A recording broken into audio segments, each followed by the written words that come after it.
Un élève sur 2 est inscrit dans une école de l'enseignement catholique. Si vous souhaitez consacrer du temps à un de ces établissements, il y a 2 moyens de le faire, en fonction de vos envies et de vos disponibilités. Soit de façon ponctuelle, en remplissant un certain nombre de tâches qui font partie d'une aide quotidienne dans l'école, soit en s'investissant dans le PO. Découvrons tout cela ensemble. Ça apporte un épanouissement personnel. On a un pouvoir organisateur assez entreprenant.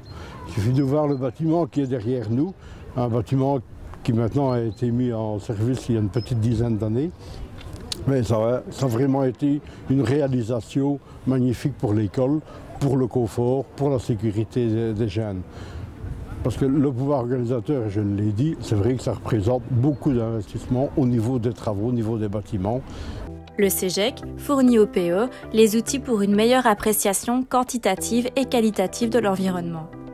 De maintenir en l'état, ne fût-ce que cela, nos bâtiments scolaires. Nous ici, depuis des années, on essaye d'avoir des accords au niveau salle de gymnastique qu'on n'a pas du tout en suffisance.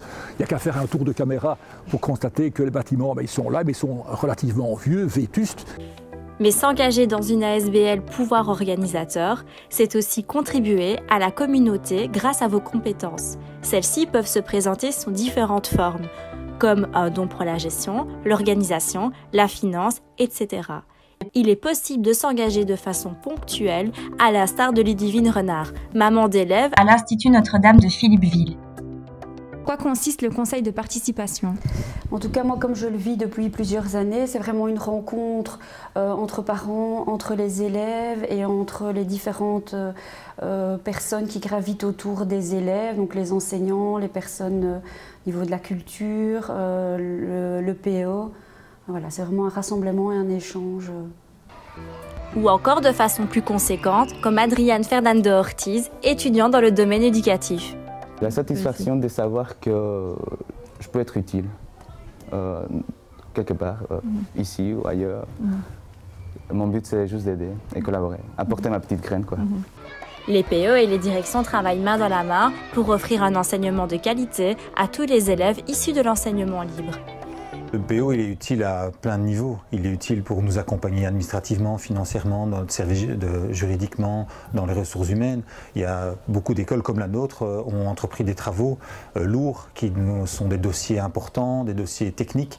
Humainement, un directeur sait pas mener ça de front avec les autres tâches, et donc avoir des personnes dans un pouvoir organisateur qui ont des spécificités pour nous aider, c'est indispensable. Les bénévoles jouent un rôle central dans le bon fonctionnement des écoles. Première image que l'on a d'un bénévole dans une école, c'est le coup de main qu'on peut donner à une festivité, mais c'est bien plus que ça. Dans une école c'est vraiment un système un peu particulier où on a un peu la tête dans le guidon parfois. La vie est rythmée par les examens, les cours, les circulaires qui nous tombent dessus, etc.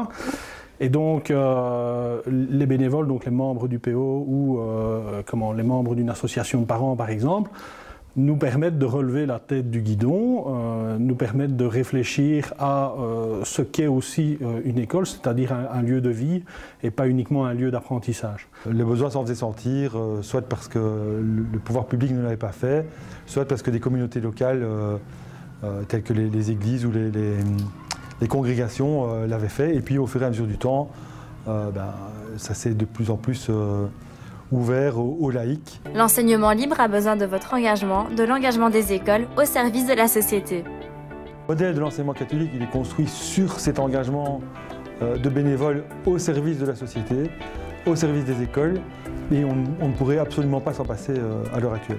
Vous aussi, vous souhaitez donner un peu de votre temps au profit d'une école? Envoyez-nous un mail à l'adresse po@cegec.be que nous transmettrons à l'école que vous souhaitez aider, ou inscrivez-vous sur la plateforme www.giveaday.be.